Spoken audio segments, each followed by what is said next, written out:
like that, huh? That's going to go in the performance piece, too. I look at my brown suitcase and think of all the places that I've been. Railroad yards, the dusty bars, the dumpy little towns along the stem, and the whispering of the people as they watch every move that I go through. I remember all these things, but mostly I remember loving you.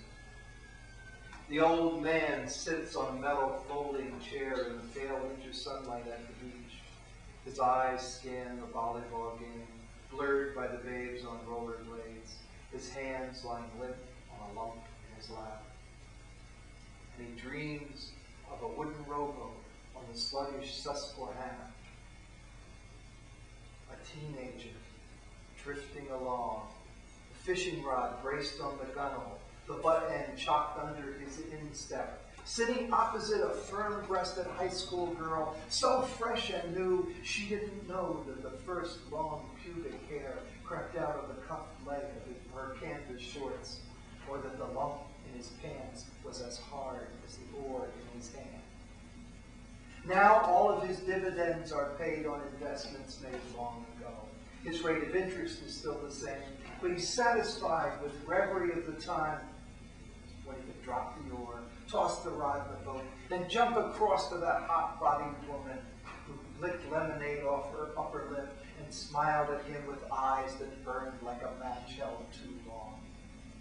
He found out where that hair led. And even if he can't reach out quick and grab the live ladies on the rollerblades, he knows that he once had as much of someone as he wanted and studied her for as long as he cared to in the brilliant summer sun.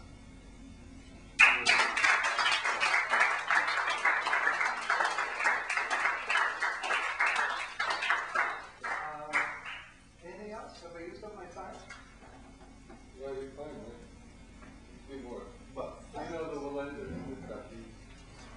Oh, so do you want the jazz one or the Walender who couldn't come down? Okay, it's obviously going to be the Walender who couldn't come down. All right. This is one I haven't done very often.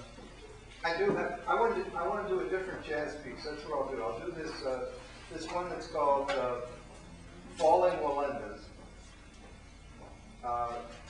You are old enough to know that the Flying Walendas were notorious, internationally famous high wire team. And this poem was written about a guy, a good friend of Bruce Phillips and mine and others, a guy named Eddie Balchowski in Chicago. Eddie was a Spanish Civil War veteran. He lost one arm in the Spanish Civil War. Before that, he had been a concert pianist. Losing the arm kind of turned his style, but he still played beautifully with one hand. He was also an artist and an all-around character, snappy dresser, good egg. He would always turn up at weird places. But he was like a lot of the men and women who were in the Spanish Civil War and suffered from U.S. government treatment after that. He got to be a pretty hard guy. And what happened was eventually his body and mind were running out, but he couldn't stop. Kept on going. And that caused, for me, seeing that, one of the things it caused with this poem called Falling Walendas.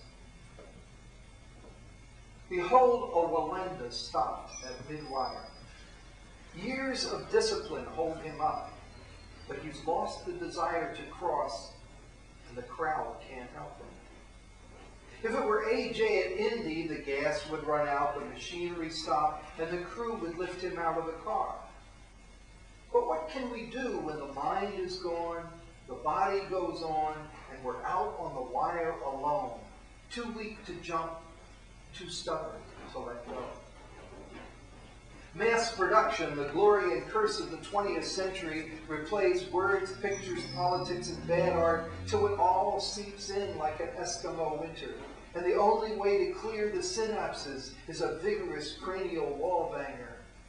but some alien radio waves always stick inside the aluminum helmet, and the most valiant defender eventually falls and flails like an overturned turtle, like the old painter, Eddie. Body parts and brain cells scattered in his past, like some Johnny Appleseed of common sense who finally couldn't batter his head sane and scrape together transit fare to fall in front of the train.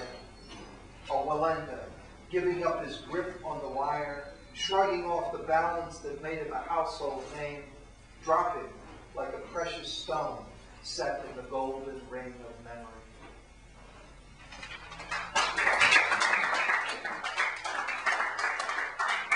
Let me do one more. I'll read this one. It's a jazz poem. I've been doing the chorus saxophone poem, but this is a different one that I don't do very often. And then I'll finish because I want to hear Liz too. She's good. She's been at the Bookseller Cafe series that Patricia Smith and I host on Thursday nights. On Thursday nights from 7 to 9:30.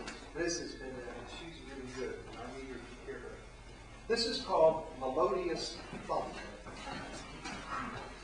which, as I understand, was one of Monk's wife's nicknames for him. I didn't know that. I know that it fits. This is a love poem, not so supreme, but mine. A stretch, a try, a discovery in the act of making, and a rediscovery, as I say it, for you tonight. Great strains of long jazz lines open to no end. Not my tight images tamped down in melodious thumps.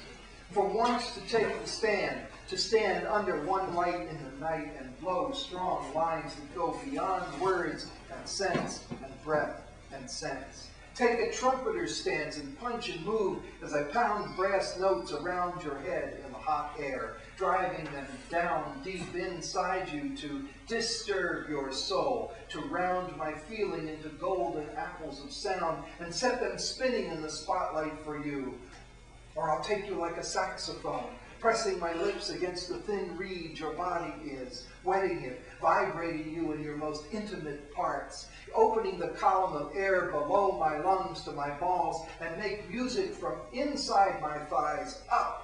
Jazz, saxophone, saxophone, saxophone, sax, till notes swirl around our bodies like silk snakes winding us in a tight tangle of surging song and pulsate the rhythm. Yeah, the tempo, slow beat, slam beat, slow rhythm, fingers of my left hand keyed on your neck, the fingers of my right strumming down there over and over and under and over and under. Pull my bow out of the boot and get that low devil groaning, that moan, that slow drawn out hum that tickles your middle and sets your ass a quiver. Do riffs nobody ever heard till I was in tune and you were home. Playing out that obsession in my head, that session in my head, obsessed by the instruments in my hands, bringing forth the song in you, deep tones and saxophone, banging them into the bell to wail in endless night, carry us up on the swing, swing us up in that giddiness under our ears and tickling our guts as we swing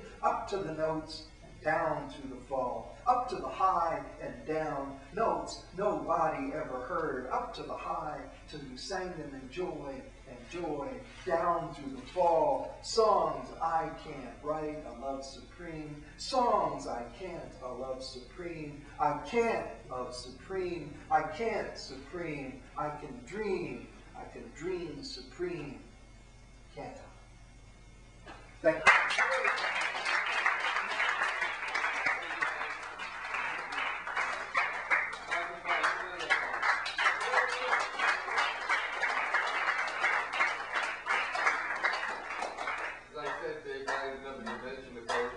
Thursday night at the Booksellers Cafe, that's 1971. That's before this year. 7 to 9 o'clock. Patricia, who's going to be a feature coming up?